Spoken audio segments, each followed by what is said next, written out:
recognize the gentleman from Georgia, the pharmacist, Mr. Carter, for 3 minutes. Gentleman from Georgia is recognized for 3 minutes.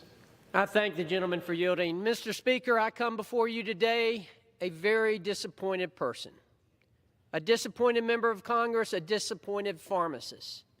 Disappointed that my Democratic colleagues have decided to prioritize politics over patients by packaging together bipartisan bills to lower drug costs with partisan bills to bail out Obamacare.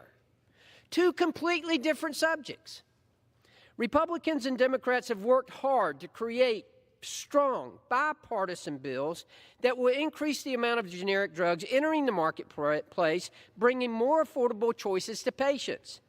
Now, House Democrats have chosen to use these bipartisan bills to pay for partisan Obamacare bills. This bill includes major drug pricing proposals like the CREATES Act and the Pay for Delay. Both seek to increase the ability of lower-cost generic drugs to get to the market quickly, providing patients with more affordable choices. We had long, hard-fought negotiations with our Democratic counterparts and multiple markups that ran till midnight over these two proposals, but we were eventually able to come to an agreement. The other drug pricing bill in this package is a bill that I've worked with my friend, Representative Schrader from Oregon, the Blocking Act. This bill mirrors a proposal from President Trump's budget proposal to keep bad actors from clogging up our generic drug pipeline. Hear me, Mr. Speaker, and hear me clearly. This bill is a picture-perfect definition of good bipartisan legislation. Democrats are throwing that work away by prioritizing politics over patients. All three of these bipartisan drug pricing bills save money. So the Democrats are choosing to use their hard-fought savings, a wish list, for partisan politics. The bill before us today will throw hundreds of millions of dollars at the failed Obamacare marketplace and further restricting patient choice. Bottom line is there's no need for this course. Drug pricing should not be a partisan issue.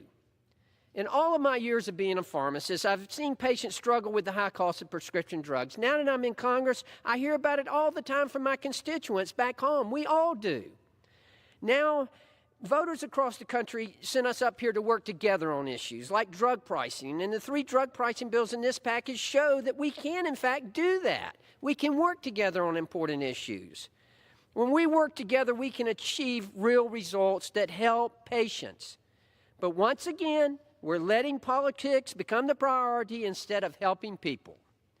Republicans want to work together on drug pricing. The people want us to work together on drug pricing. So I call on my colleagues to do the right thing.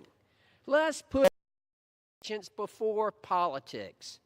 Mr. Speaker, this is important.